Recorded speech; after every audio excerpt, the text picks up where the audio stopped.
Hi hello friends, welcome to the G K smart circle YouTube channel.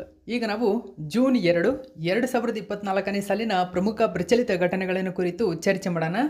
ನಿಮಗೆಲ್ಲ ಗೊತ್ತಿರಲಿ, ಪ್ರತಿದಿನ ನಾನು ಕನ್ನಡದ ಪ್ರಜಾವಾಣಿ ಸೇರಿದಂತೆ ಕನ್ನಡದ ಇತರ ಎಲ್ಲ ನ್ಯೂಸ್ ಪೇಪರ್ಗಳು, ಇಂಗ್ಲೀಷ್ನ ದಿ ಹಿಂದೂ ಮತ್ತು ಇಂಗ್ಲೀಷ್ನ ಇತರ ಎಲ್ಲ ನ್ಯೂಸ್ ಪೇಪರ್ಗಳ ಜೊತೆಗೆ ಕೇಂದ್ರ ಸರ್ಕಾರ ಪ್ರತಿದಿನ ಅಪ್ಡೇಟ್ ಮಾಡ್ತಕ್ಕಂಥ PIB ನ್ಯೂಸ್ ಪೇಪರ್ಗಳ ಪ್ರಮುಖ ಪ್ರಚಲಿತ ಘಟನೆಗಳನ್ನು ನಿಮ್ಮ ಮುಂದೆ ತರ್ತಾ ಇರ್ತೀನಿ. ಹಾಗಾದರೆ ಇವತ್ತಿನ ಕ್ವಶ್ಚನ್ ನಂಬರ್ 1 ಏನಿದೆ ಅಂತ ನೋಡೋಣ ಬನ್ನಿ. 31 ಮೇ 2024ರಂದು ಬಿಡುಗಡೆಯಾದ ರಾಷ್ಟ್ರೀಯ ಅಂಕಿಅಂಶ ಕಚೇರಿ ಅಂದರೆ NSO ಬಿಡುಗಡೆ ಮಾಡಿದ 2023-24ರಲ್ಲಿ ಭಾರತದ ಆರ್ಥಿಕತೆಯ ಬೆಳವಣಿಗೆಯ ದರ ಎಷ್ಟು?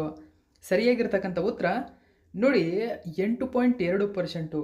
ಇಡೀ 2023ರ ನಂತರ ಅತಿ ಹೆಚ್ಚಿನ ಒಂದು ಆರ್ಥಿಕ ಬೆಳವಣಿಗೆ ದಾಖಲಾಗಿರತಕ್ಕಂಥ ಒಂದು ಅವಧಿಯಾಗಿದೆ ಇದು. ಸೊ 2024ರಲ್ಲಿ ಮೇ 31ರಂದು ಬಿಡುಗಡೆ ಮಾಡಿದೆ NSO. ಈ ವರದಿಯ ಪ್ರಕಾರ ಏನೇನಿದೆ ನ್ಯೂಸ್ ಪೇಪರಲ್ಲಿ ಅಂತ ಸಂಪೂರ್ಣ ಡೀಟೇಲ್ಸನ್ನು ತಿಳ್ಕೊಳ್ಳೋಣ. ಗಮನಿಸಬೇಕು, ದಿ ಹಿಂದೂ ಪೇಪರ್ನಲ್ಲಿ ಒಂದು ಮಾಹಿತಿಯನ್ನು ಕೊಟ್ಟಿದ್ದರು. GDP growth surges to 8.2% of manufacturing so ಇಲ್ಲಿ ಗೈನ್ಸ್ ಆಗಿದೆ, ಅಂದರೆ ಮ್ಯಾನುಫ್ಯಾಕ್ಚರಿಂಗ್ ಗೈನ್ಸ್ ಆಗಿರತಕ್ಕಂಥ ಕಾರಣದಿಂದಾಗಿ 8.2% ಅಷ್ಟು GDP ಗ್ರೌತ್ ಆಗಿರತಕ್ಕಂಥ ವರದಿ ಮಾಡಿದೆ. ಸೊ NSO ತುಂಬಾ ಇಂಪಾರ್ಟೆಂಟ್ ಆಗುತ್ತೆ. ಅದು ಯಾವುದೇ ಒಂದು ವರದಿ ಬಿಡುಗಡೆಯಾಗಿದ್ರೂ ಎಕ್ಸಾಮಲ್ಲಿ ಕೇಳ್ತಾರೆ. ಹಾಗಾದರೆ ಇದರ ಬಗ್ಗೆ ಹೆಚ್ಚಿನ ಮಾಹಿತಿ ನೋಡೋಣ. ರಾಷ್ಟ್ರೀಯ ಅಂಕಿಅಂಶ ಸಂಸ್ಥೆಯ ತಾತ್ಕಾಲಿಕ ಅಂದಾಜಿನ ಪ್ರಕಾರ 2023-24ರ ಹಣಕಾಸು ವರ್ಷದಲ್ಲಿ ಭಾರತೀಯ ಒಟ್ಟು ದೇಶೀಯ ಉತ್ಪನ್ನ GDP ಅಂತ ಕರಿತೀವಿ. ಓಕೆ, ಭಾರತೀಯ ಒಟ್ಟು ದೇಶೀಯ ಉತ್ಪನ್ನ ಇದು ನೋಡಿ. ದೇಶೀಯ ಉತ್ಪನ್ನ ಅಂದರೆ ದೇಶದಲ್ಲಿ ಉತ್ಪಾದನೆಯಾಗಿರತಕ್ಕಂಥ ಮತ್ತು ದೇಶದಲ್ಲೇ ಆಗಿರತಕ್ಕಂಥ ಎಲ್ಲ ಬೆಳವಣಿಗೆಗಳಿಗೆ ಅಂದಾಜು ಮಾಡಲಾಗುತ್ತದೆ. ಸೊ ಭಾರತ ದೇಶೀಯ ಉತ್ಪನ್ನ ಇದು. ಸೊ ಆ ಕಾರಣಕ್ಕೆ 8.2% ಬೆಳವಣಿಗೆಯನ್ನು ಕಂಡಿದೆ ಅಂತಕ್ಕಂಥ ಮಾಹಿತಿ ನೀಡಿರುತ್ತೆ. ಇನ್ನು 2022-23ರಲ್ಲಿ ಭಾರತದ GDP ಬೆಳವಣಿಗೆ ದರವು 7% ಎಂಬುದು ಗಮನಿಸಬೇಕು.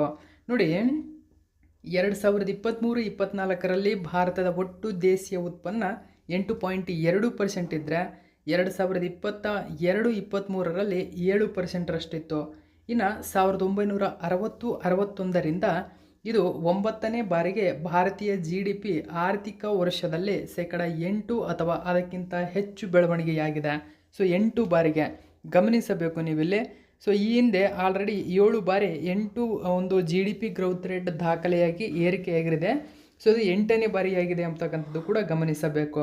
ಇನ್ನು 2023-24ರಲ್ಲಿ GDPಯ ವಾರ್ಷಿಕ ಬೆಳವಣಿಗೆ ದರವನ್ನು ಕುರಿತು ನಾವು ನೋಡೋದಾದರೆ ಗಮನಿಸಿ, GDP ಬೆಳವಣಿಗೆ ದರ 2023-24ರಲ್ಲಿ ಸ್ಥಿರ ಬೆಲೆ ಅಂತ ಕರಿತೀವಿ. ನೋಡಿ, ಸ್ಥಿರ ಬೆಲೆ ಅಂದರೆ ನಾವು ಯಾವಾಗಲೂ ಸ್ಥಿರ ಬೆಲೆಯನ್ನು 2011-2012ರ ಮೂಲ ವರ್ಷವನ್ನು ಆಧಾರವಾಗಿಟ್ಟುಕೊಂಡು GDPಯನ್ನು ನಾವು ಲೆಕ್ಕ ಮಾಡಲಾಗುತ್ತದೆ.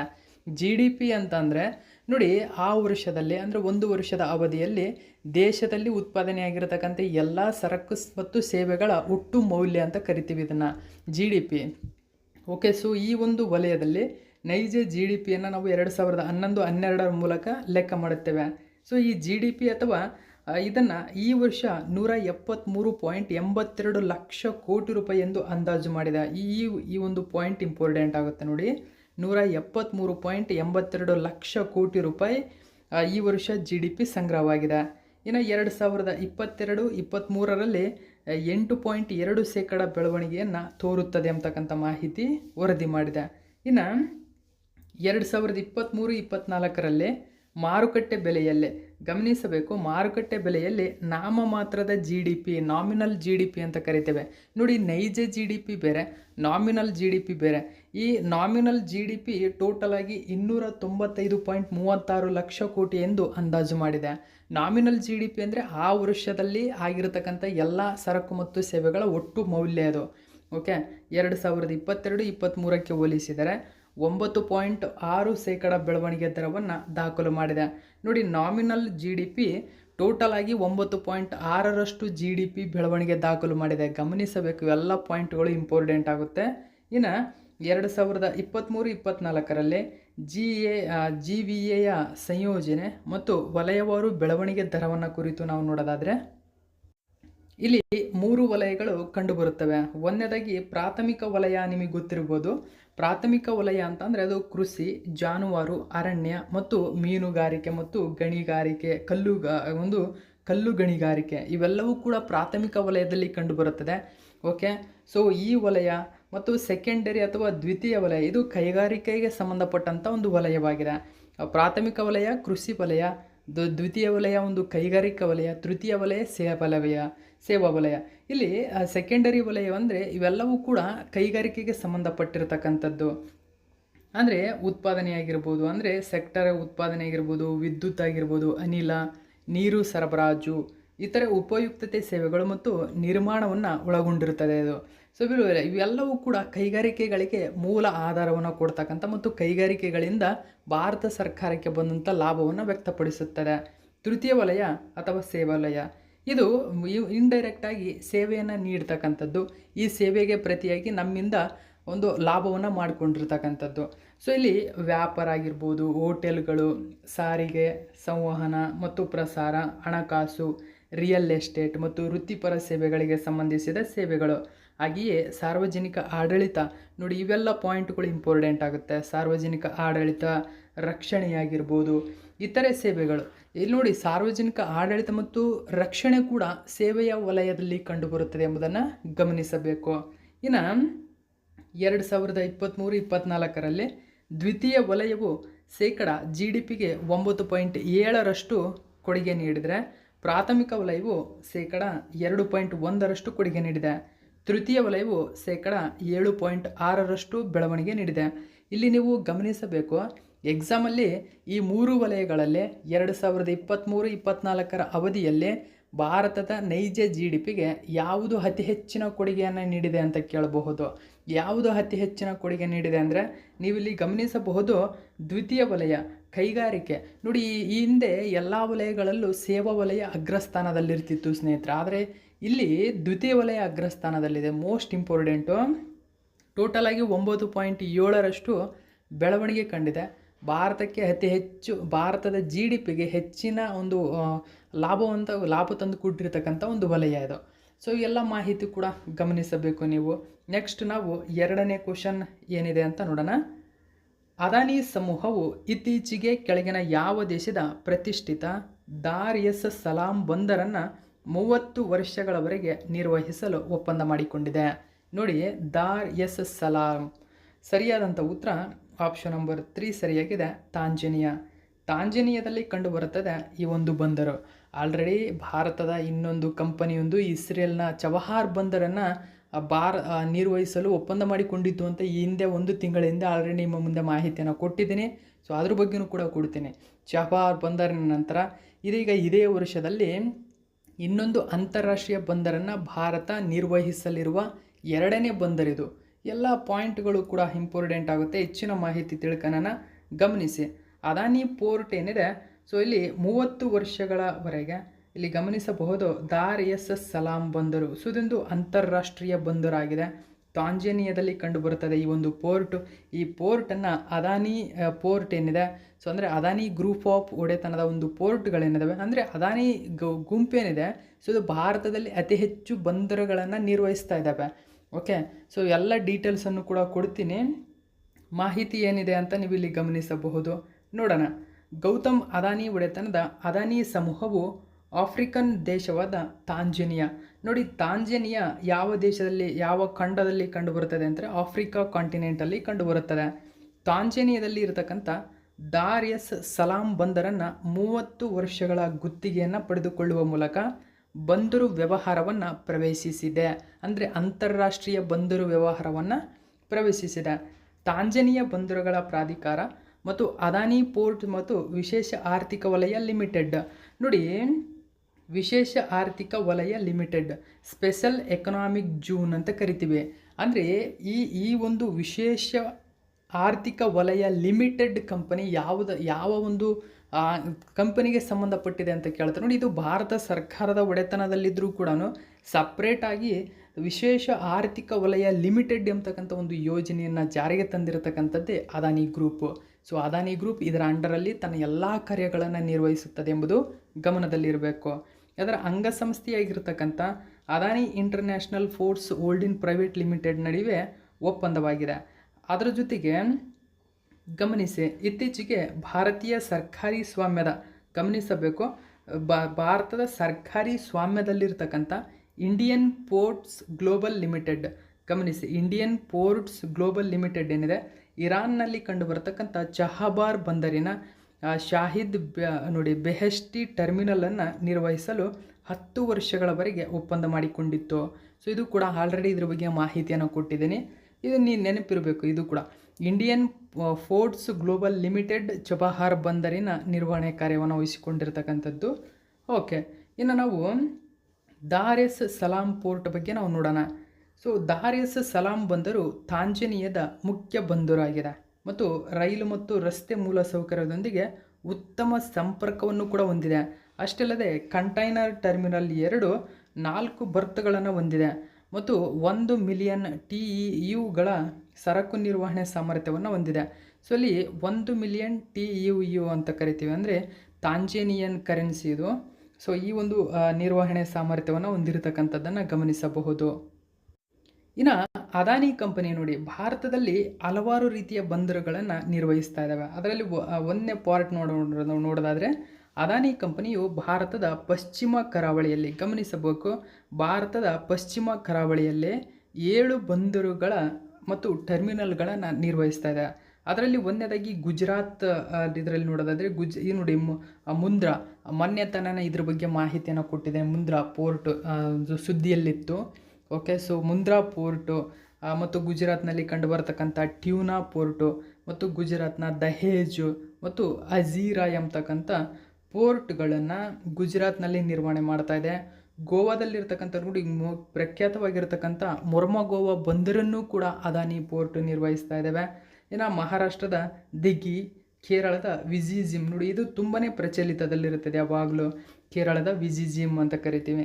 ಸೊ ಇವೆಲ್ಲವೂ ಪಶ್ಚಿಮ ಕರಾವಳಿಯಲ್ಲೇ ಒಂದು ಅದಾನಿ ಕಂಪನಿ ನಿರ್ವಹಿಸ್ತಕ್ಕಂಥ 7 ಪ್ರಮುಖ ಬಂದರುಗಳು.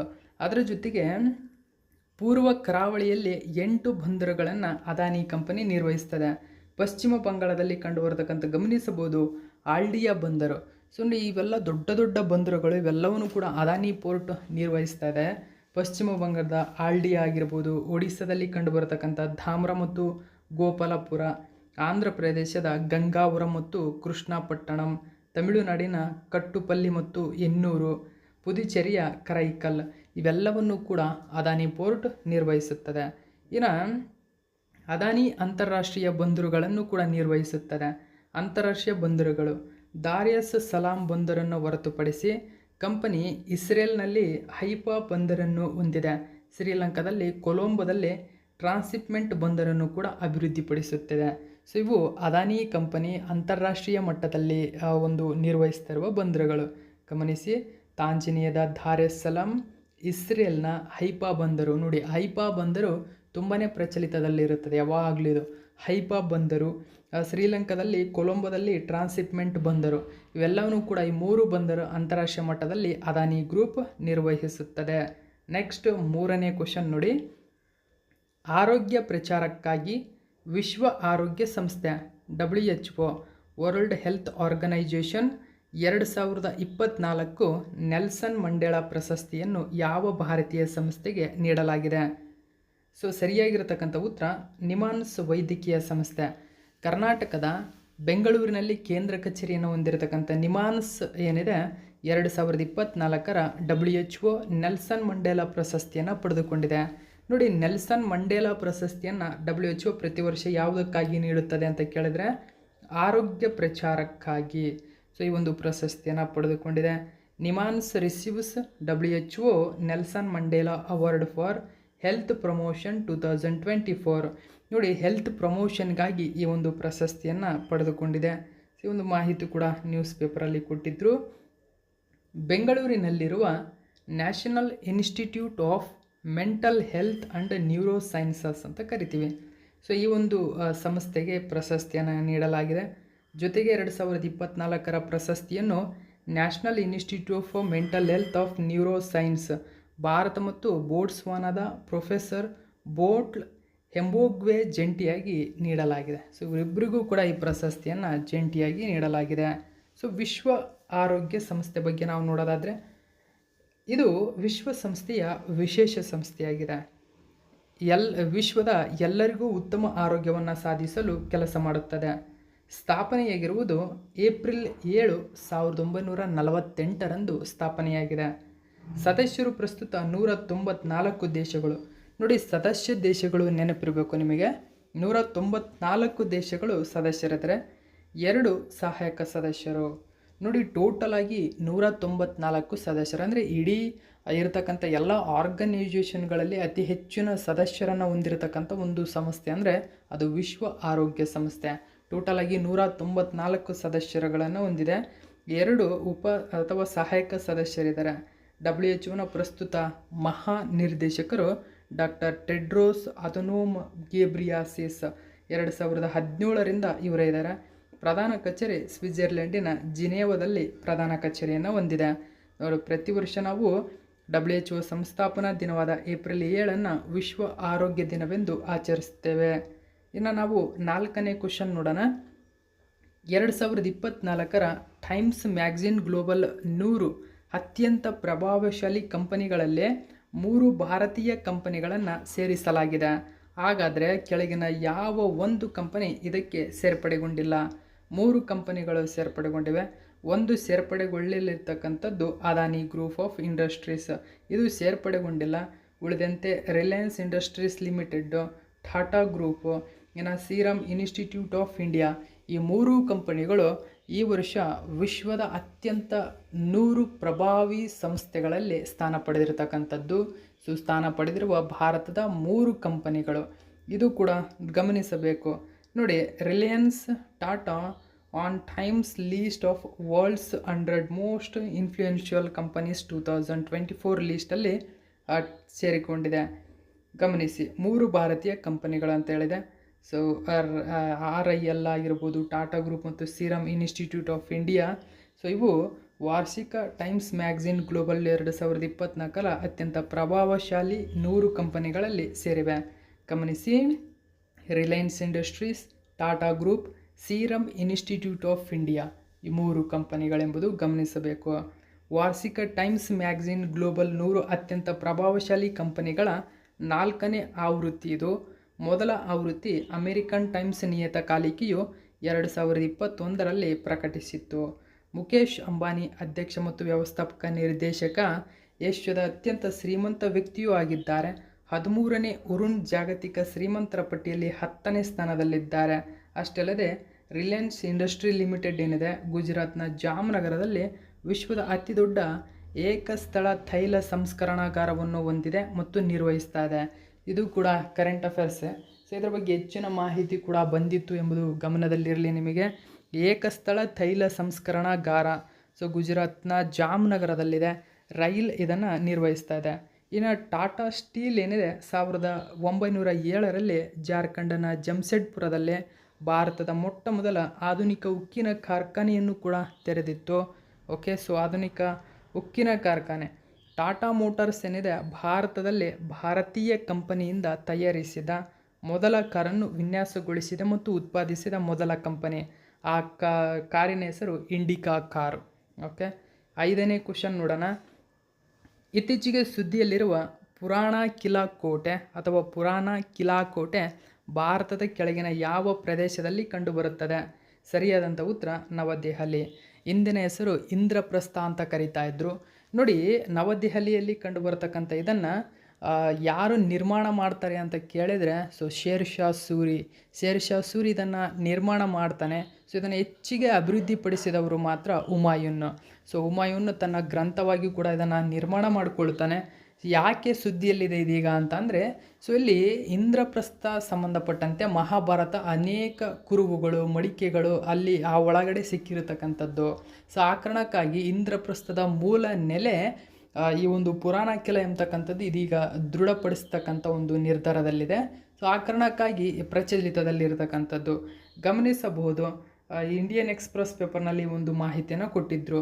ಸೊ ಪುರಾಣಕಿಲವನ್ನು ನೀವು ಇಲ್ಲಿ ಗಮನಿಸಬಹುದು. ಇದೆ ಆ ಒಂದು ಕೋಟೆ, ಪುರಾಣಕಿಲ ಕೋಟೆ. ಸೊ ಆ ಒಂದು ನದಿಯ ಪಕ್ಕದಲ್ಲೇ ನಿರ್ಮಾಣವಾಗಿರತಕ್ಕಂಥ ಒಂದು ಬೃಹತ್ ಕೋಟೆ ಇದು. ಓಕೆ, ಗಮನಿಸಿ. ಸರ್ಚಿಂಗ್ ಫಾರ್ ಇಂದ್ರಪ್ರಸ್ಥ ಅಂದರೆ ಇಂದ್ರಪ್ರಸ್ಥದ ಮೂಲ ನೆಲೆಯನ್ನು ಇದೀಗ ಆ ಒಂದು ಸ್ಥಳದಲ್ಲಿ ಹುಡುಕ್ತಾ ಇದ್ದಾರೆ. ಅಂದರೆ ಇಲ್ಲಿ ಪುರಾಣ ಕಿಲಾ ಏನಿದೆ, ಮಹಾಭಾರತದ ಅನೇಕ ಲಿಂಕ್ಗಳನ್ನು ಒದಗಿಸ್ತಾ ಇದೆ ಈ ಒಂದು ಸ್ಥಳ. ಸೊ ಇದರ ಬಗ್ಗೆ ಹೆಚ್ಚಿನ ಮಾಹಿತಿ ಕಲೆ ಆಗ್ತಾ ಇದ್ದಾರೆ. ನಾವು ಡೀಟೇಲ್ಸನ್ನು ನೋಡೋಣ. ಆ ಕಾರಣಕ್ಕಾಗಿ ಆ ಪ್ರವಾಸೋದ್ಯಮ ಸಚಿವಾಲಯ ಏನಿದೆ, ಅಡಾಪ್ಟ್ ಎ ಹೆರಿಟೇಜ್ ಯೋಜನೆಯಡಿಯಲ್ಲಿ ಡಾಲ್ಮಿಯಾ ಗ್ರೂಪ್ನ ಸಭ್ಯತಾ ಫೌಂಡೇಶನ್ಗೆ ಪುರಾಣ ಕಿಲವನ್ನು ಹಸ್ತಾಂತರ ಮಾಡಿದೆ. ಸೊ ಸೈಟ್ನಲ್ಲಿನ ಇಂದಿನ ASI ಉತ್ಖನನಗಳ ಸಂಶೋಧನೆಗಳು, ಕುಂಬಾರಿಕೆ ಚೂರುಗಳು, ನಾಣ್ಯಗಳು ಮತ್ತು ಟೆರಾಕೂಟ ಪ್ರತಿಮೆಗಳು ಪ್ರದರ್ಶನ ಕಂಡಿದೆ. ನೋಡಿ, ಟೆರಾಕೂಟ ದೇವಾಲಯಗಳು ಎಲ್ಲಿ ನಿರ್ಮಾಣವಾಗಿದೆ ಅಂತ ಕೇಳ್ತಾರೆ. ಈ ಪಾಯಿಂಟು ಕೂಡ ಇಂಪಾರ್ಟೆಂಟು. ಸೊ ಟೆರಾಕೂಟ ದೇವಾಲಯಗಳು ಹೆಚ್ಚಾಗಿ ಇಂದ್ರಪ್ರಸ್ಥದಲ್ಲಿ ಅಥವಾ ದೆಹಲಿಯಲ್ಲಿ ಕಂಡುಬರುತ್ತವೆ. ಓಕೆ, ಸೊ ಇಲ್ಲಿ ಈ ಪ್ರದರ್ಶನದಲ್ಲಿವೆ. ಇದಕ್ಕಾಗಿ ಇಂದ್ರಪ್ರಸ್ಥದ ಮೂಲ ಸ್ಥಳವನ್ನು ಹುಡುಕ್ತಾ ಇದ್ದಾರೆ. ಇಲ್ಲಿ ಪುರಾಣ ಕಿಲದ ಬಗ್ಗೆ ಮಾಹಿತಿ ತಿಳ್ಕೊಳ್ಳೋಣ. ಪ್ರಸ್ತುತ ನವದೆಹಲಿಯ ಆಗ್ನೇಯ ಭಾಗದಲ್ಲಿದೆ. ದೆಹಲಿಯ ಅತ್ಯಂತ ಹಳೆಯ ಕೋಟೆಗಳಲ್ಲಿ ಒಂದಾಗಿದೆ ಮತ್ತು ಯಮುನಾ ನದಿಯ ದಡದಲ್ಲಿ ನಿರ್ಮಿಸಲಾಗಿದೆ. ಗಮನಿಸಿ, ನಾನು ಮೇಲುಗಡೆ ಚಿತ್ರವನ್ನು ತೋರಿಸಿದೆ. ಆ ಚಿತ್ರದ ಯಮುನಾ ನದಿ ದಡದಲ್ಲೇ ಪುರಾಣ ಕಿಲ ಇರತಕ್ಕಂಥದ್ದು. ಓಕೆ, ಅಷ್ಟೊಂದು ವೈಭೋಗವಾಗಿರತಕ್ಕಂಥದ್ದು ಕೂಡ ಗಮನಿಸಬೇಕು. ಆ ನದಿಯ ಪಕ್ಕದಲ್ಲೇ ನಿರ್ಮಾಣವಾಗಿದೆ ಇದು. ಇದನ್ನು ಕಿಲಾ ಎ ಕೊಯ್ನಾ ಅಂತ ಕರೀತಾರೆ, ಅಂದರೆ ಹಳೆಯ ಕೋಟೆ ಅಂತ ಕರೀತಾರೆ ಇದನ್ನ. ಕಿಲಾ ಎ ಕೊಯ್ನಾ ಅಂತ ಅಂದರೆ ಸೊ ಎಂದು ಕೂಡ ಕರೀತಾರೆ. ಪುರಾಣ ಕಿಲದಲ್ಲಿರುವ ಪ್ರಸ್ತುತ ಕೋಟೆಯನ್ನು ಹುಮಾಯೂನ್ ಮತ್ತು share Shah Suri, okay, so ಇದರ ಅಡಿಯಲ್ಲಿ ನಿರ್ಮಿಸಲಾಗಿದೆ. ಉತ್ಖನನಗಳು 3ನೇ ಶತಮಾನದ BCಯ ಕುರುಹುಗಳನ್ನು ಸೂಚಿಸುತ್ತದೆ. ನೋಡಿ, ಕ್ರಿಸ್ತಪೂರ್ವ 3ನೇ ಶತಮಾನದ ಉತ್ಖನನಗಳು ಅಲ್ಲಿ ಕಂಡು ಬಂದಿರತಕ್ಕಂಥದ್ದು. ಓಕೆ, ಸೊ ಕ್ರಿಸ್ತಪೂರ್ವದಲ್ಲಿ, ಯಾಕಂದರೆ ಆಲ್ರೆಡಿ ಇಲ್ಲಿ ಮೊಘಲ್ ಸಾಮ್ರಾಜ್ಯದ ನಂತರ 1526 ನಂತರ ಮೊಘಲ್ ಸಾಮ್ರಾಜ್ಯ ಕಂಡು ಬರುತ್ತದೆ. ಆದರೆ ಕ್ರಿಸ್ತಪೂರ್ವ 3ನೇ ಶತಮಾನ ಅಂದರೆ ಕ್ರಿಸ್ತಪೂರ್ವ 300ರ ಅವಧಿಯಲ್ಲೇ ಅಲ್ಲಿ ವಿವಿಧ ಭಾರತೀಯ ರಾಜರುಗಳು ಆಡಳಿತ ಮಾಡಿದ್ರು. ಸೊ ಇದರ ಮೌರ್ಯರ ಅವಧಿ ಅಂದರೆ ಮೌರ್ಯರ ಪೂರ್ವೋತ್ತರ ಅವಧಿಯಾಗಿತ್ತು ಅದು. ಮೌರ್ಯರ ಅವಧಿಯ ಒಂದು ಕಾಲ ಅದು. ಆ ಕಾಲದಲ್ಲಿ ಸಿಕ್ಕಿರತಕ್ಕಂಥ ಉತ್ಖನನಗಳು ಹೆಚ್ಚಿನ ಮಾಹಿತಿ ಇದೆ. ಪೂರ್ವ ಮೌರ್ಯರ ಅವಧಿ ಎಂದು ಸೂಚಿಸುತ್ತದೆ ಅದು. ಓಕೆ, ಸೊ ಇನ್ನು ಮುಖ್ಯವಾಗಿ ಗಮನಿಸಿ. 6ನೇ ಕ್ವಶನ್ ಏನಿದೆ ಅಂತ ನೋಡೋಣ. ಇತ್ತೀಚೆಗೆ ಕೆಳಗಿನ ಯಾವ ರಾಜ್ಯ ಸರ್ಕಾರವು 1897ರ ಸಾಂಕ್ರಾಮಿಕ ರೋಗಗಳ ಕಾಯ್ದೆಯ ಅಡಿಯಲ್ಲಿ ಮಾನವ ರೆಬೀಸ್ ಅನ್ನು, ನೋಡಿ, ಮಾನವ ರೆಬೀಸನ್ನು ಅಧಿಸೂಚಿತ ರೋಗ ಅಥವಾ ನೋಟಿಫಿಯಬಲ್ ಡಿಸೀಸ್ ಅಂತ ಘೋಷಣೆ ಮಾಡಿದೆ. ನೋಡಿ, ನೋಟಿಫಿಯಬಲ್ ಡಿಸೀಸ್ ಅಂತ ಘೋಷಣೆ ಮಾಡಿದೆ. ಮಾನವ ರೆಬೀಸ್ ಅಥವಾ ಹ್ಯೂಮನ್ ರೆಬೀಸ್ ಅಂತ ಕರಿತೀವಿ. ಸೊ ಮುಖ್ಯವಾಗಿ ನಾಯಿಗಳಿಂದ 99% ನಾಯಿಗಳಿಂದ ಹರಡುತ್ತದೆ. ಉಳಿದಂತೆ ಕಾಡು ಪ್ರಾಣಿಗಳಿಂದ 1% ಹರಡಬಹುದು. ಸೊ ಈ ಲೀಸ್ಟಲ್ಲಿ ಗಮನಿಸಬಹುದು ಯಾವ ರಾಜ್ಯ ಸರ್ಕಾರ ಅಂತ ಅಂದರೆ ಜಮ್ಮು ಮತ್ತು ಕಾಶ್ಮೀರ. ಗಮನಿಸಿ, ಆಪ್ಷನ್ ನಂಬರ್ 3 ಸರಿಯಾಗಿದೆ. ಸೊ ಈ ಒಂದು ಮಾಹಿತಿ ನ್ಯೂಸ್ ಪೇಪರಲ್ಲಿ ಕೊಟ್ಟಿದ್ದಾರೆ. ನೋಡಿ, Jammu and Kashmir government declares human rabies as notifiable disease. So ಈ ಒಂದು ಹ್ಯೂಮನ್ ರೆಬೀಸನ್ನು ನೋಟಿಫಿಯಬಲ್ ಡಿಸೀಸ್ ಅಂತ ಘೋಷಣೆ ಮಾಡಿದೆ. ಹೆಚ್ಚಿನ ಮಾಹಿತಿ ನೋಡಿ. ಸೊ 1897ರ ಸಾಂಕ್ರಾಮಿಕ ರೋಗಗಳ ಕಾಯ್ದೆ. ಸೊ ಈ ಕಾಯ್ದೆಯ ಅಡಿಯಲ್ಲಿ ಘೋಷಣೆ ಮಾಡಿರ್ತಕ್ಕಂಥದ್ದು. ಸೊ ನೋಡಿ, ರೆಬೀಸ್ ಬಗ್ಗೆ ತಿಳ್ಕೊಳ್ಳೋಣ ಒಂದು ಸ್ವಲ್ಪ ಮಾಹಿತಿಯನ್ನು. ರೆಬೀಸ್ ಎಂಬುದು RABV ವೈರಸ್ನಿಂದ ಉಂಟಾಗುವ ಲಸಿಕೆ ತಡೆಗಟ್ಟಬಹುದಾದ ಜಿನೋಟಿಕ್ ವೈರಲ್ ಕಾಯಿಲೆಯಾಗಿದೆ. ನೋಡಿ, ಇದೊಂದು ವೈರಸ್ನಿಂದ ಹರಡ್ತಕ್ಕಂಥ ಕಾಯಿಲೆ. ಅಂದರೆ ನಾಯಿಯ ಜೊಲ್ಲಿನಲ್ಲಿ ಇರತಕ್ಕಂಥ ವೈರಸ್ಗಳೇನಿದ್ದಾವೆ, ಈ ವೈರಸ್ಗಳಿಂದ ರೆಬೀಸ್ ಹರಡುತ್ತದೆ. ಸೊ ಓಕೆ, ರೆಬೀಸ್ ಏನಿದೆ ಇದೊಂದು ತಡೆಗಟ್ಟಬಹುದಾದ ಕಾಯಿಲೆಯಾಗಿದೆ. ರೆಬೀಸ್ಗೆ ಲಸಿಕೆಯನ್ನು ಕೂಡ ಕಂಡುಹಿಡಿದಿದ್ದಾರೆ. ಓಕೆ, ಸೊ ಇದೊಂದು ವೈರಸ್ನಿಂದ ಹರಡುತ್ತದೆ. ಇದು ಪ್ರಾಥಮಿಕವಾಗಿ ಕೇಂದ್ರ ನರಮಂಡಲದ ಮೇಲೆ ತೊಂದರೆ ಕೊಡುತ್ತದೆ. ನೋಡಿ, ಪಾಯಿಂಟ್ ಇಂಪಾರ್ಟೆಂಟ್. ದೇಹದ ಯಾವ ಅಂಗದ ಮೇಲೆ ರೆಬೀಸ್ ಕಾಯಿಲೆ ಪ್ರಭಾವವನ್ನು ಬೀರುತ್ತದೆ ಅಂತ ಕೇಳ್ತಾರೆ. ನರಮಂಡಲದ ಮೇಲೆ ಪ್ರಭಾವ ಬೀರುತ್ತದೆ. ರೋಗ ಲಕ್ಷಣಗಳು ಪ್ರಾರಂಭವಾಗುವ ಮೊದಲು ವೈದ್ಯಕೀಯ ಆರೈಕೆಯನ್ನು ಇದು ಸ್ವೀಕರಿಸಿದರೆ ಮಾತ್ರ ನಾವು ಹುಷಾರಾಗ್ತೀವಿ. ಮುಖ್ಯವಾಗಿ ಮೆದುಳಿನ ಕಾಯಿಲೆಗೆ ಸಂಬಂಧಪಟ್ಟಿದೆ ಅದು ರೆಬೀಸ್ ಎಂಬುದು.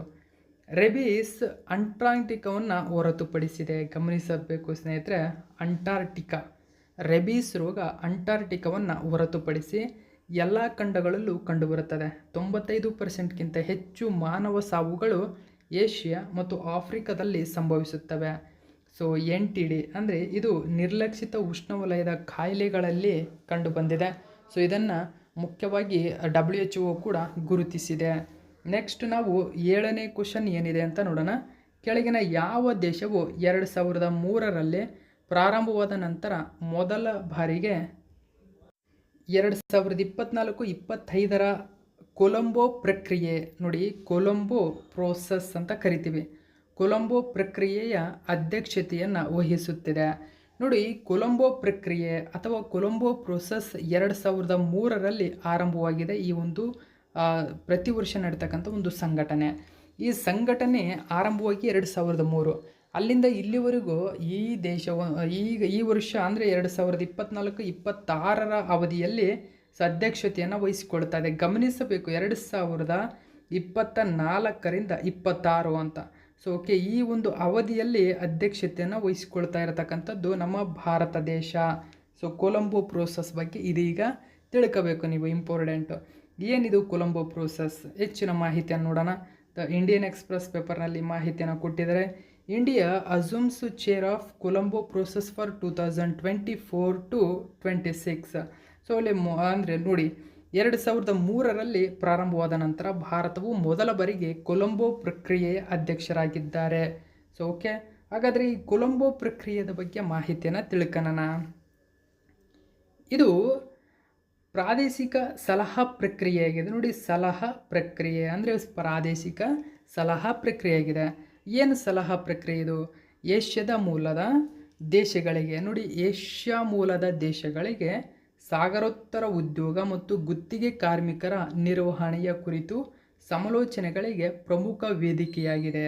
ಗಮನಿಸಬೇಕು, ಸಾಗರೋತ್ತರ ಉದ್ಯೋಗ ಮತ್ತು ಸಾಗರೋತ್ತರ ಗುತ್ತಿಗೆ ಕಾರ್ಮಿಕರೇನಿದ್ದಾರೆ, ಸಾಗರೋತ್ತರ ಉದ್ಯೋಗಿಗಳು ಮತ್ತು ಗುತ್ತಿಗೆ ಕಾರ್ಮಿಕರ ನಿರ್ವಹಣೆಯ ಕುರಿತು ಸಮಾಲೋಚನೆಗಳನ್ನು ಇದು ಈ ಚರ್ಚೆ ಮಾಡಲು ಈ ವೇದಿಕೆಯನ್ನು ಕರೆಯುತ್ತದೆ ಸ್ನೇಹಿತರೆ. ಸಾಗರೋತ್ತರ ಉದ್ಯೋಗದ ಕುರಿತು ಉದ್ಯಮ ಅಭ್ಯಾಸಗಳ ವಿನಿಮಯಕ್ಕಾಗಿ ವೇದಿಕೆಯಾಗಿ ಕಾರ್ಯನಿರ್ವಹಿಸುತ್ತದೆ. ಇದು 12 ಸದಸ್ಯ ರಾಷ್ಟ್ರಗಳನ್ನು ಒಳಗೊಂಡಿದೆ. ಇವೆಲ್ಲ ವಲಸೆ ಕಾರ್ಮಿಕರ ಮೂಲ ದೇಶಗಳಿವು. ಓಕೆ, ಸದಸ್ಯರು Afghanistan, Bangladesh, China, Cambodia, Bharat, Indonesia, Nepal, Pakistan, Philippines, Sri Lanka, Thailand, Vietnam ಆಗಿದೆ. ಭಾರತವು 2003ರಲ್ಲಿ ಪ್ರಾರಂಭವಾಗಿನಿಂದ ಈ ಕೊಲಂಬೋ ಪ್ರಕ್ರಿಯೆಯ ಸದಸ್ಯ ರಾಷ್ಟ್ರವಾಗಿದೆ. 8ನೇ ಕ್ವಶನ್ನು, ಇತ್ತೀಚೆಗೆ ಸುದ್ದಿಯಲ್ಲಿರುವ ಒಲಾಕ್ ಗಿಬ್ಬನ್ ಕೆಳಗಿನ ಯಾವ ವಲಯದಲ್ಲಿ ಕಂಡುಬರುವ ಭಾರತದ ಏಕೈಕ ಕೋತಿ ಜಾತಿಯಾಗಿದೆ? ಇಲ್ಲಿ ನೋಡಿ, ಮಂಗಗಳಲ್ಲಿ ಕೋತಿ ಮತ್ತು ಮಂಗ ಅಂತ 2 ವಿಧಗಳು ಕಂಡುಬರುತ್ತವೆ. ಓಕೆ, ಕೋತಿ ಮತ್ತು ಮಂಗ. ಇಲ್ಲಿ ಮಂಗ ಅಂತಂದರೆ ಮಂಕಿಗಳು. ಓಕೆ, ಮಂಕಿಗಳವು ನಾವು ಸಾಮಾನ್ಯವಾಗಿ ನೋಡ್ತಕ್ಕಂಥ ಒಂದು ಮಂಕಿಗಳು. ಕೋತಿಗಳಂದರೆ ಏಪ್ಗಳವು. ಓಕೆ, ಏಪ್ ಅಂದರೆ ಗೊರಿಲ್ಲಾ ಟೈಪ್ಗಳಿರ್ತವೆ, ಅಂದರೆ ವಿಶಿಷ್ಟವಾಗಿರ್ತವೆ ಅವು. ಸೊ ಈ ರೀತಿಯಾಗಿರತಕ್ಕಂಥ ಒಂದು ಏಕೈಕ ಕೋತಿಯ ಜಾತಿ ನಮ್ಮ ಭಾರತದಲ್ಲಿ ಒಂದೇ ಒಂದು ಕಂಡುಬರುತ್ತದೆ. ಓಕೆ, ಅದು ಯಾವುದಂದರೆ ಒಲಾಕ್ ಗಿಬ್ಬನ್ ಅಂತ ಹೆಸರಿನ ಒಂದು ಏಪ್, ಅಂದರೆ ಏಕೈಕ ಕೋತಿ ಅದು. ಸೊ ಯಾವ ವಲಯದಲ್ಲಿ ಕಂಡುಬರುತ್ತದೆ ಇದು ಅಂತಂದರೆ ನೋಡಿ, ಈಶಾನ್ಯ ವಲಯ.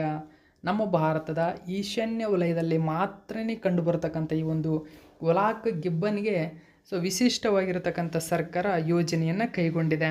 ಏನು ಯೋಜನೆ ಅಂದರೆ ನೋಡಿ, railways to build canopy bridges across track in Assam gibbon habitats. ಗಮನಿಸಬಹುದು, ಕ್ಯಾನೋಪಿ ಒಂದು ಬ್ರಿಡ್ಜಸ್ ಅಂತ ಕರಿತೀವಿ, ಅಂದರೆ ಮೇಲು ಸೇತುವೆಗಳು. ಅಂದರೆ ಇವು ಏನು ಮಾಡ್ತವೆ ಅಂತಂದರೆ ರೈಲ್ವೆ ಟ್ರ್ಯಾಕ್ಗಳ ನಡುವೆ ಬಂದು ಕೂತ್ಕೊಂಡ್ಬಿಡ್ತವೆ.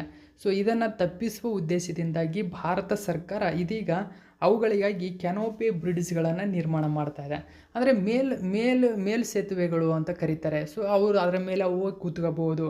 ಸೊ ಅವು ಅಸ್ಸಾಂನಾದ್ಯಂತ ಇರತಕ್ಕಂಥ ಈ ಒಂದು ಗಿಬ್ಬನ್ ಹ್ಯಾಬಿಟೇಟ್ಗಳಲ್ಲಿ ನಿರ್ಮಾಣ ಮಾಡ್ತಾ ಇದ್ದಾವೆ. ಸೊ ಹೆಚ್ಚಿನ ಮಾಹಿತಿ ತಿಳ್ಕೊಳ್ಳೋಣ ನಾವು. ಸೊ ಈ ರೀತಿಯಾಗಿ ನಿರ್ಮಾಣ ಮಾಡ್ತಾ ಇದ್ದಾವೆ ನೋಡಿ, ಇಲ್ಲಿದೆ ಗಮನಿಸಬಹುದು. ಈ ರೀತಿಯಾಗಿ ಇನ್ಮೇಲೆ ನಿರ್ಮಾಣ ಮಾಡ್ತಾ ಇದೆ. ಸೊ ಇಲ್ಲಿ ರೈಲ್ವೆ ಹಳಿ ಇದೆ ಗಮನಿಸಬಹುದು ಕೆಳಗಡೆ. ಈ ರೈಲ್ವೆ ಹಳಿಗಳ ಮೇಲೆ ಈ ಒಂದು ಮಂಗಗಳು ಬಂದು ಕೂತ್ಕೊಂಡ್ಬಿಡ್ತವೆ, ಆ ಕೋತಿಗಳು, ಏಪುಗಳು. ಸೊ ಇದನ್ನು ತಪ್ಪಿಸುವ ಉದ್ದೇಶದಿಂದಾಗಿ ಈ ರೀತಿಯಾಗಿರತಕ್ಕಂಥ ಒಂದು ಬ್ರಿಡ್ಜ್ಗಳನ್ನು ನಿರ್ಮಾಣ ಮಾಡುತ್ತೆ. ಅಂದರೆ ಇಲ್ಲಿ ಹಗ್ಗಗಳನ್ನು ಗಮನಿಸಬಹುದು. ಈ ರೀತಿಯಾಗಿರತಕ್ಕಂಥ ಒಂದು ಮರದೊಂದಿಗೆ ಇನ್ನೊಂದು ಮರಕ್ಕೆ ಜಾಯಿಂಟ್ ರೀತಿಯಲ್ಲಿ ಸೇತುವೆಗಳಂದರೆ ಮೇಲಾಧಾರಿತ ಸೇತುವೆಗಳು ಅಂತ ಕೇಳ್ತೇವೆ, ಕ್ಯಾನೋಪಿ ಬ್ರಿಡ್ಜ್ಗಳು ಅಂತ ಕರಿತೀವಿ ಇದನ್ನು. ಈ ಬ್ರಿಡ್ಜ್ಗಳನ್ನು ಇದೀಗ ನಿರ್ಮಾಣ ಮಾಡ್ತಿದ್ದಾವೆ. ಸೊ ಈ ಬ್ರಿಡ್ಜ್ಗಳ ನಿರ್ಮಾಣದಿಂದಾಗಿ ಸೊ ಅವು ಇನ್ನು ಮುಂದೆ ಟ್ರ್ಯಾಕ್ ಒಳಗಡೆ ಬರ್ತಕ್ಕಂಥದ್ದು ತಪ್ಪುತ್ತೆ. ಯಾಕಂದರೆ ಇವು ಅಳಿವಿನಂಚಿನಲ್ಲಿವೆ. ಅವಂಗೆ ತೀವ್ರವಾಗಿ ಅಳಿವಿನಂಚಿನಲ್ಲಿರ್ತಕ್ಕಂಥ ಒಂದು ಏಪ್ ಜಾತಿಯಾಗಿದೆ. ಸೊ ಇವುಗಳನ್ನು ಸಂರಕ್ಷಣೆ ಮಾಡುವ ಉದ್ದೇಶವೂ ಕೂಡ ಆಗಿದೆ. ನೋಡಿ, ಈಶಾನ್ಯ ಫ್ರಾಂಟಿಯರ್ ರೈಲ್ವೆ ವಲಯ, ಸೊ ಅಂದರೆ NFR, ಈ ಒಂದು ವಲಯಗಳಲ್ಲಿ ಕಂಡುಬರುವ ಭಾರತದ ಏಕೈಕ ಕೋತಿ, ಇಂಡಿಯಾಸ್ ಓನ್ಲಿ ಏಪ್ ಯಾದ ಒಲಾಕ್ ಗಿಬ್ಬನ್ಗೆ ಮೇಲಾವರಣ ಸೇತುವೆ ಅಂತ ಕರಿತೀವಿ. ಸೊ ನಾನು ಮೇಲೆ ಹೇಳಿದಂತೆ ಕೆನಾಪಿ ಬ್ರಿಡ್ಜ್ಗಳನ್ನು ನಿರ್ಮಿಸಲು ಹಣವನ್ನು ಮೀಸಲಿಟ್ಟಿದೆ. ಇದು ಪೂರ್ವ ಅಸ್ಸಾಂನಲ್ಲಿ ತನ್ನ ಪ್ರಧಾನ ಆವಾಸ ಸ್ಥಾನವನ್ನು ಇಬ್ಬಾಗ ಮಾಡುವ ರೈಲ್ವೆ ಹಳಿಯಲ್ಲಿ ಚಲಿಸುತ್ತದೆ. ಗಮನಿಸಬೇಕು, ಅಸ್ಸಾಂನಲ್ಲಿ ಇದು ಬಂದಿದೆ ಮೇಲಾಗಿ, ಅಂದರೆ ಹೆಚ್ಚಿನ ಈ ಒಂದು ಒಲಾಕ್ ಗಿಬ್ಬನ್ಗಳು ಕಂಡು ಬರ್ತಕ್ಕಂಥದ್ದು ಅಸ್ಸಾಂನಲ್ಲಿ, ಮತ್ತು ಈಶಾನ್ಯ ವಲಯದ ವಿವಿಧ ರಾಜ್ಯಗಳಲ್ಲೂ ಕೂಡ ಕಂಡುಬರುತ್ತವೆ. ಒಲಾಕ್ ಗಿಬ್ಬನ್ ಬಗ್ಗೆ ನೋಡಿ, ಎಲ್ಲ ಮಂಗಗಳಿಗಿಂತ ಚಿಕ್ಕದಾದ ಮತ್ತು ಅತ್ಯಂತ ವೇಗವಾದ ಗಿಬ್ಬನ್ಗಳು ಏಷ್ಯಾದ ಆಗ್ನೇಯ ಭಾಗದಲ್ಲಿ, ಅಂದರೆ ಉಷ್ಣವಲಯದ ಮತ್ತು ಉಪ ಉಷ್ಣವಲಯದಲ್ಲಿ ಕಂಡುಬರುತ್ತವೆ. ಆಗ್ನೇಯ ಏಷ್ಯಾದಲ್ಲಿ ಇದರ ವಿತರಣೆಯು ಭಾರತ, ಮ್ಯಾನ್ಮಾರ್, ಬಾಂಗ್ಲಾದೇಶ, ದಕ್ಷಿಣ ಚೀನಾದಲ್ಲಿ ವ್ಯಾಪಿಸಿವೆ. ಭಾರತದಲ್ಲಿ ಕಂಡುಬರುವ ಏಕೈಕ ಕೋತಿ ಇದು. ನೋಡಿ, ಏಕೈಕ ಕೋತಿ ಅಸ್ಸಾಂನಲ್ಲಿರುವ ನೋಡಿ ಓಲಾಂಗಾಫಂಗ್ ಗಿಬ್ಬನ್ ಅಭಯಾರಣ್ಯವು ಒಲಾಕ್ ಗಿಬ್ಬನ್ಗಳ ಅತಿದೊಡ್ಡ ಸಾಂದ್ರತೆಯನ್ನು ಹೊಂದಿದೆ. ಅವು ಏಕಪತ್ನಿ, ನೋಡಿ ಇಡೀ ಜೀವನದುದ್ದಕ್ಕೂ ಒಂದೇ ಸಂಗಾತಿಯನ್ನು ಹೊಂದಿರುತ್ತವೆ. ಓಕೆ, ಸೊ ಇದು ವಿಶಿಷ್ಟವಾಗಿರತಕ್ಕಂಥ ಲಕ್ಷಣ ಇದೆ ಅದರಲ್ಲಿ, ಒಂದೇ ಜೀವನದ ಸಂಗಾತಿ, ಮತ್ತು ಇವು ಸಂಸಾರ ಸಮೇತ ವಾಸ ಮಾಡ್ತವೆ ಸ್ನೇಹಿತರೆ, ಒಂದು ಕುಟುಂಬದಂತೆ ವಾಸ ಮಾಡ್ತವೆ. ಅವು ಹುಟ್ಟತಕ್ಕಂಥ ಮಕ್ಕಳನ್ನ ಸಾಮಾನ್ಯ ಮನುಷ್ಯರು ಯಾವ ರೀತಿಯಾಗಿ ಪೋಷಣೆ ಮಾಡ್ತಾರೋ ಆ ರೀತಿಯಾಗಿ ಕುಟುಂಬವಾಗಿ ಅವು ಜೀವನ ಮಾಡ್ತವೆ.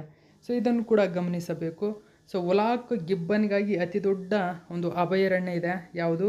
ಒಲಂಗೋಪಾರ್ ಗಿಬ್ಬನ್ ಅಭಯಾರಣ್ಯ, ಅಸ್ಸಾಂನಲ್ಲಿ ಕಂಡುಬರುತ್ತದೆ. ಸಂರಕ್ಷಣೆ ನೋಡಿ ಗಮನಿಸಬಹುದು. ಸೊ ಇದು 1972 ಶೆಡ್ಯೂಲ್ 1ರಲ್ಲಿದೆ, ಅಳಿವಿನಂಚಿನಲ್ಲಿರ್ತಕ್ಕಂಥದ್ದನ್ನು ಗುರುತಿಸಿದೆ. ನೆಕ್ಸ್ಟ್ 9ನೇ ಕ್ವಶನ್ ನೋಡಿ, ಇತ್ತೀಚೆಗೆ ಬಿಡುಗಡೆ ಮಾಡಿದ RBI ಅಂಕಿಅಂಶಗಳ ವರದಿಯ ಪ್ರಕಾರ ಬಾಹ್ಯ ವಾಣಿಜ್ಯ ಸಾಲಗಳಿಗಾಗಿ, ಅಂದರೆ ಎಕ್ಸ್ಟರ್ನಲ್ ಕಮರ್ಷಿಯಲ್ ಬಾರೋವಿಂಗ್ಸ್ ECBs ಭಾರತೀಯ ಕಂಪನಿಗಳ ನೋಂದಣಿಗಳು 2023-24 ಹಣಕಾಸು ವರ್ಷದಲ್ಲಿ 26.6 ಶತಕೋಟಿಯಿಂದ ಎಷ್ಟು ಕೋಟಿಗೆ ಏರಿಕೆಯಾಗಿದೆ? ಸೊ ಇಲ್ಲಿ ಕ್ವಶನನ್ನು ಅರ್ಥ ಮಾಡ್ಕೋಬೇಕು ಸ್ನೇಹಿತರೆ ನೀವು. ಏನಂದರೆ ಬಾಹ್ಯ ವಾಣಿಜ್ಯ ಸಾಲಗಳಿಗಾಗಿ, ಸೊ ಎಕ್ಸ್ಟರ್ನಲ್ ಕಮರ್ಷಿಯಲ್ ಬಾರೋವಿಂಗ್ಸ್ ಅಂತ ಕರಿತೀವಿ. ಅಂದರೆ ಬಾಹ್ಯ ವಾಣಿಜ್ಯ ಸಾಲಗಳಿಗಾಗಿ ಸೊ ಭಾರತೀಯ ಕಂಪನಿಗಳು ನೋಂದಣಿ ಮಾಡಿಕೊಂಡಿವೆ. ಸೊ ಎಷ್ಟು ಕೋಟಿಗೆ ನೋಂದಣಿ ಮಾಡಿಕೊಂಡಿವೆ ಅಂತ ಕೇಳಿದರೆ, ಈ ವರ್ಷ ಗಮನಿಸಬಹುದು ಸರಿಸುಮಾರು ಡಬಲ್ 49.2 ಶತಕೋಟಿಗೆ ಒಪ್ಪಂದ ಮಾಡಿಕೊಂಡಿರ್ತಕ್ಕಂಥದ್ದು.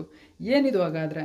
ನೋಡಿ, ಬಾಹ್ಯ ವಾಣಿಜ್ಯ ಸಾಲಗಳು ಅಂತಂದರೆ ಭಾರತೀಯ ಕಂಪನಿಗಳು ವಿದೇಶಿ ಕಂಪನಿಗಳಿಂದ ಅಥವಾ ವಿದೇಶಿ ಸೇವಾ ಸಂಸ್ಥೆಗಳಿಂದ ಸಾಲವನ್ನು ಪಡಿತಕ್ಕಂಥದ್ದನ್ನೇ ನಾವು ಬಾಹ್ಯ ವಾಣಿಜ್ಯ ಸಾಲಗಳು.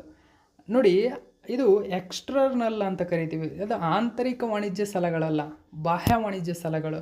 ಬಾಹ್ಯ ವಾಣಿಜ್ಯ ಸಾಲಗಳು ಅಂತಂದರೆ ಭಾರತದಲ್ಲಿ ಇರತಕ್ಕಂಥ ಕಂಪನಿಗಳು ತನ್ನ ಕಂಪನಿಗಳ ಏಳಿಗೆಗಾಗಿ ಅಥವಾ ಇನ್ನೂ ಹೆಚ್ಚಿನ ಉತ್ಪಾದನೆಗಳಿಗಾಗಿ ವಿದೇಶಗಳಿಂದ ಸಾಲವನ್ನು ಪಡಿತಕ್ಕಂಥದ್ದು.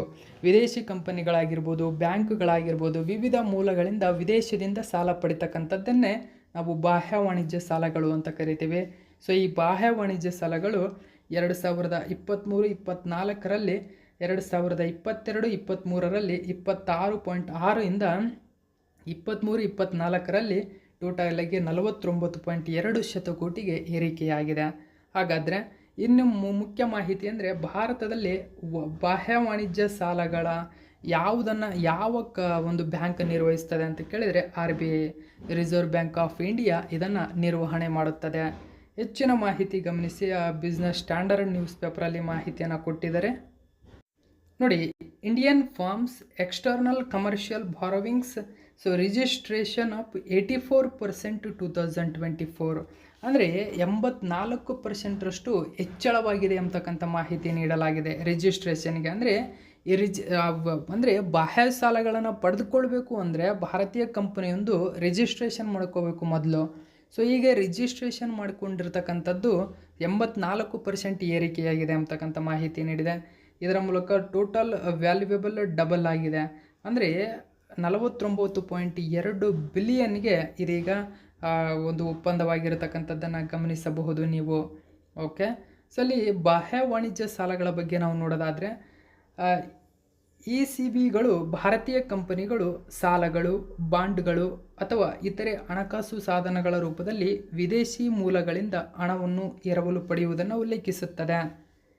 ನಿಯಂತ್ರಣ ನೋಡಿ, ECBಯು RBIನಿಂದ ನಿಯಂತ್ರಕ ಮೇಲ್ವಿಚಾರಣೆಗೆ ಒಳಪಡುತ್ತದೆ. ಇದು ಭಾರತೀಯ ಕಂಪನಿಗಳು ಪಡೆಯಬಹುದಾದ ECB ಮೊತ್ತ ಮತ್ತು ಅದನ್ನು ಬಳಸಬಹುದಾದ ಉದ್ದೇಶಗಳ ಮೇಲೆ ಮಿತಿಯನ್ನು ನಿಗದಿಪಡಿಸುತ್ತದೆ RBI ಇದನ್ನು ನಿರ್ವಹಣೆ ಮಾಡುತ್ತದೆ ಎಂಬುದು ಗಮನದಲ್ಲಿರಬೇಕು ನೀವು. ನೆಕ್ಸ್ಟ್ 10ನೇ ಕ್ವಶನ್ ನೋಡೋಣ. ವಿಶ್ವ ಹಾಲು ದಿನ 2024 ಜೂನ್ 1, 2024ರಂದು ಆಚರಿಸಲಾಗುತ್ತೆ. ಅಂದರೆ ಪ್ರತಿ ವರ್ಷ ನೋಡಿ ಜೂನ್ 1ರಂದು, ಓಕೆ, ಜೂನ್ 1ರಂದು ವರ್ಲ್ಡ್ ಮಿಲ್ಕ್ ಡೇ ಆಚರಣೆ ಮಾಡ್ತೀವಿ. ಓಕೆ, ಸೊ ಹಾಗಾದರೆ ಭಾರತದಲ್ಲಿ ಶ್ವೇತ ಕ್ರಾಂತಿಯು ಯಾವ ವರ್ಷದಲ್ಲಿ ಪ್ರಾರಂಭವಾಯಿತು? ನೋಡಿ, ಶ್ವೇತ ಕ್ರಾಂತಿ, ಸೊ ಅದಕ್ಕೆ ಸರಿಯಾಗಿರತಕ್ಕಂಥ ಉತ್ತರ 1970ರಲ್ಲಿ ಭಾರತದಲ್ಲಿ ಶ್ವೇತ ಕ್ರಾಂತಿ ಆರಂಭವಾಯಿತು. ಸೊ ಇದಕ್ಕೆ ಸಂಪೂರ್ಣ ಮಾಹಿತಿಯನ್ನು ತಿಳ್ಕೊಳ್ಳೋಣ.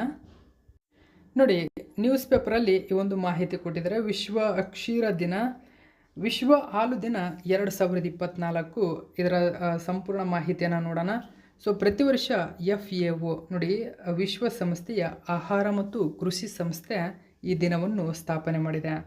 ಸೊ ಈ ವರ್ಷ ನೋಡಿ ಮೋಸ್ಟ್ ಇಂಪಾರ್ಟೆಂಟು ವಿಶ್ವ ಹಾಲು ದಿನ 2024 ಸಂದರ್ಭದಲ್ಲಿ ವಿಶ್ವ ಹಾಲು ದಿನದ 13ನೇ ಆವೃತ್ತಿ ಇದು.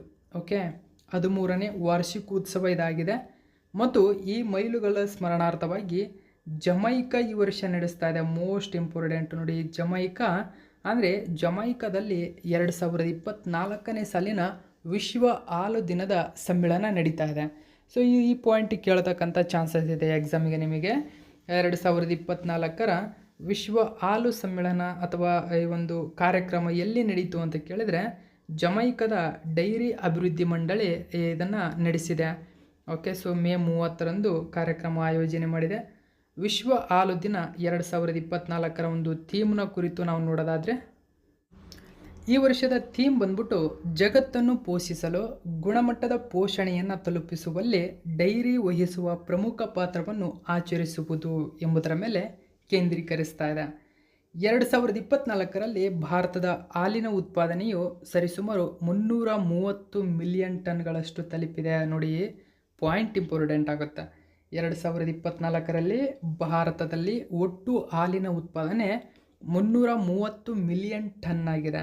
ಇದು ವಿಶ್ವದ ಅತಿದೊಡ್ಡ ಹಾಲು ಉತ್ಪಾದಕ ದೇಶ ಎಂಬ ಹೆಗ್ಗಳಿಕೆಯನ್ನು ಭಾರತಕ್ಕೆ ಉಳಿಸಿರತಕ್ಕಂಥ ಒಂದು ನೆಲೆಯಾಗಿದೆ. ಯಾಕಂದರೆ ಟೋಟಲ್ ಆಗಿ 330 ಮಿಲಿಯನ್ ಟನ್ ಹಾಲನ್ನು ಭಾರತ ಉತ್ಪಾದನೆ ಮಾಡಿದೆ. ಅದರ ಜೊತೆಗೆ 2022-23ರ ಆರ್ಥಿಕ ವರ್ಷದಲ್ಲೇ ಭಾರತವು 230.58 ಮಿಲಿಯನ್ ಟನ್ಗಳಷ್ಟು ಹಾಲನ್ನು ಉತ್ಪಾದಿಸಿತ್ತು. ಅಂದರೆ 2022-23ರಲ್ಲಿ. ಅದೇ 23-24ಕ್ಕೆ ಹೋಲಿಸಿದರೆ ಸೊ 4% ಏರಿಕೆ ಕಂಡಿದೆ. ಅಂದರೆ ಏರಿಕೆ ಕಂಡಿರತಕ್ಕಂಥದ್ದು ಏಳಿಕೆ ರೂಪದಲ್ಲಿ ಕೇಳ್ತಕ್ಕಂಥ ಚಾನ್ಸಸ್ ಇರುತ್ತೆ. ಏರಿಕೆ ರೂಪದಲ್ಲಿ ಕಾಣ್ಬರೋದು ಮತ್ತು ಇಳಿಕೆ ರೂಪದಲ್ಲಿ ಕಂಡುಬರುವುದು ಇವೆಲ್ಲ. ಈಗ ನಾವು ಭಾರತದಲ್ಲಿ ಶ್ವೇತ ಕ್ರಾಂತಿಯ ಬಗ್ಗೆ ತಿಳ್ಕೊಳ್ಳೋಣ. ಶ್ವೇತ ಕ್ರಾಂತಿಯು 1970ರಲ್ಲಿ ಪ್ರಾರಂಭವಾಗುತ್ತದೆ. ಡಾಕ್ಟರ್ ವರ್ಗೀಸ್ ಕುರಿಯನ್ ಮತ್ತು NDDB ರಾಷ್ಟ್ರೀಯ ಡೈರಿ ಡೆವಲಪ್ಮೆಂಟ್ ಬೋರ್ಡ್ ನೇತೃತ್ವದ ಹಾಲು ಉತ್ಪಾದನೆಯನ್ನು ಹೆಚ್ಚಿಸಲು ಪ್ರಮುಖ ರಾಷ್ಟ್ರೀಯ ಅಭಿಯಾನವಾಗಿತ್ತು. ಇಲ್ಲಿ ಆಪರೇಷನ್ ಫ್ಲಡ್ ಎಂದು ಕರೆಯಲ್ಪಡುವ ಭಾರತವನ್ನು ವಿಶ್ವದ ಅತಿದೊಡ್ಡ ಹಾಲು ಉತ್ಪಾದಕ ರಾಷ್ಟ್ರವಾಗಿ ಪರಿವರ್ತಿಸುತ್ತದೆ. Varghese Kurien 1970 operation flood. ಇನ್ನು ಭಾರತದಲ್ಲಿ ಶ್ವೇತ ಕ್ರಾಂತಿಯ ಪಿತಾಮಹ ಎಂದು ವರ್ಗೀಸ್ ಕುರಿಯನ್ ಅವರನ್ನು ಕರೀತಾರೆ. ಭಾರತದ ಡೈರಿ ಉದ್ಯಮವನ್ನು ಪರಿವರ್ತಿಸಿದ ಪ್ರವರ್ತಕ ಸಾಮಾಜಿಕ ಉದ್ಯಮಿ ಇವರು. ನವೆಂಬರ್ 26, 1921ರಂದು ಜನಿಸಿದ ಅವರು ಗುಜರಾತ್ ಸಹಕಾರಿ ಹಾಲು ಮಾರಾಟ ಒಕ್ಕೂಟ ಮತ್ತು ಬ್ರ್ಯಾಂಡ್ ಅಮೂಲನ್ನು ಸ್ಥಾಪಿಸ್ತಾರೆ. ನೋಡಿ, ಅಮೂಲನ್ನು ಸ್ಥಾಪನೆ ಮಾಡಿದಂಥವರು ವರ್ಗೀಸ್ ಕುರಿಯನ್ ಎಂಬತಕ್ಕಂಥದ್ದು ಗೊತ್ತಿರಬೇಕು. ಭಾರತದಲ್ಲಿ ಹಾಲು ಉತ್ಪಾದಿಸುವ ಪ್ರಮುಖ ರಾಜ್ಯಗಳು ರಾಜಸ್ಥಾನ, ಉತ್ತರ ಪ್ರದೇಶ, ಮಧ್ಯಪ್ರದೇಶ, ಗುಜರಾತ್. ಇವು ಭಾರತದಲ್ಲಿ ಅತಿ ಹೆಚ್ಚು ಹಾಲು ಉತ್ಪಾದಿಸಿ ಮಾಡುವ ರಾಜ್ಯಗಳು. ನೋಡಿ, ರಾಜಸ್ಥಾನ, ಉತ್ತರ ಪ್ರದೇಶ, ಮಧ್ಯಪ್ರದೇಶ, ಗುಜರಾತ್ ಈ 4 ಅಗ್ರಸ್ಥಾನದಲ್ಲಿವೆ.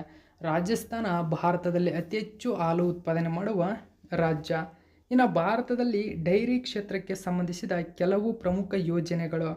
ಒಂದನೇದು ಡೈರಿ ಸಂಸ್ಕರಣೆ ಮತ್ತು ಮೂಲಸೌಕರ್ಯ ಅಭಿವೃದ್ಧಿ ನಿಧಿಯನ್ನು ಭಾರತ ಸರ್ಕಾರ ಡಿಸೆಂಬರ್ 2017ರಲ್ಲಿ ಸ್ಥಾಪನೆ ಮಾಡಿತು.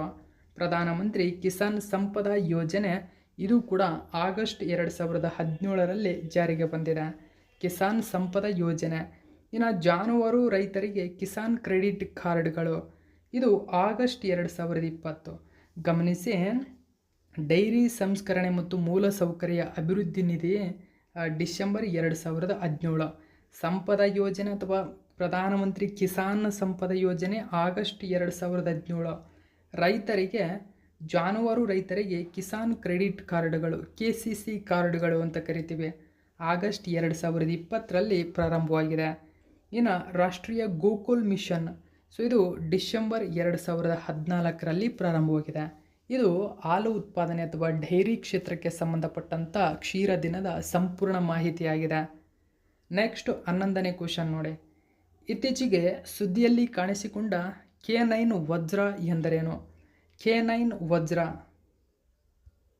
ಇದೊಂದು ಸ್ವಯಂ ಚಾಲಿತ ಪಿರಂಗಿ ವ್ಯವಸ್ಥೆಯಾಗಿದೆ. ನೋಡಿ, ಆಪ್ಷನ್ ನಂಬರ್ 1 ಸರಿಯಾಗಿದೆ. ಗಮನಿಸಿ, big plans for make in India in defence sector. ನೋಡಿ, centre to buy K9 Vajras. ನೋಡಿ, ಕೇಂದ್ರ ಸರ್ಕಾರ ಬೈ ಮಾಡ್ತಾ ಇದೆ. ಯಾವುದು? K9 ವಜ್ರಾಸ್ ಎಂಬುದು. ಇದು ಸುಖೋಯ್ 30 ಎಂಜಿನ್ಸ್ ಒಂದು ರೀತಿಯಲ್ಲಿ ಆಗಿರತಕ್ಕಂಥದ್ದು. ಹಾಗಾದರೆ ಇದರ ಬಗ್ಗೆ ಸಂಪೂರ್ಣ ಮಾಹಿತಿಯನ್ನು ನಾವು ತಿಳ್ಕೊಳ್ಳೋಣ. ಏನಿದು ಎಲೆಕ್ಷನ್ ದೃಷ್ಟಿಯಿಂದಾಗಿ ಇದನ್ನು ಹೆಚ್ಚು ಪ್ರಚಲಿತದಲ್ಲಿದೆ. ಹಲವಾರು ಪ್ರಮುಖ ಮೇಡ್ ಇನ್ ಇಂಡಿಯಾ ರಕ್ಷಣಾ ಯೋಜನೆಗಳು ಚುನಾವಣೆಯ ನಂತರದ ಅಂತಿಮ ಅನುಮೋದನೆಗಾಗಿ ಕಾಯ್ತಾ ಇದ್ದಾವೆ. ಇದರಲ್ಲಿ ಹೆಚ್ಚಿನ K9 ವಜ್ರ ಸ್ವಯಂ ಚಾಲಿತ ಒಮ್ಮೀಟರ್ಗಳು ಸೇರಿವೆ. ದಕ್ಷಿಣ ಕೊರಿಯಾದ ಹನ್ವಾ ಡಿಫೆನ್ಸ್ನಿಂದ ತಂತ್ರಜ್ಞಾನದೊಂದಿಗೆ ಲಾರ್ಸನ್ ಅಂಡ್ ಟುಬ್ರೋ, ನೋಡಿ L&T ಅಂತ ಕರಿತೀವಿ, ಲಾರ್ಸನ್ ಆ್ಯಂಡ್ ಟುಬ್ರೋ ನಿರ್ಮಿಸಿದ K9 ವಜ್ರ 155 ನೋಡಿ ಮೆಗಾ ಹಾರ್ಟ್ಸ್ ಹೊಂದಿದೆ.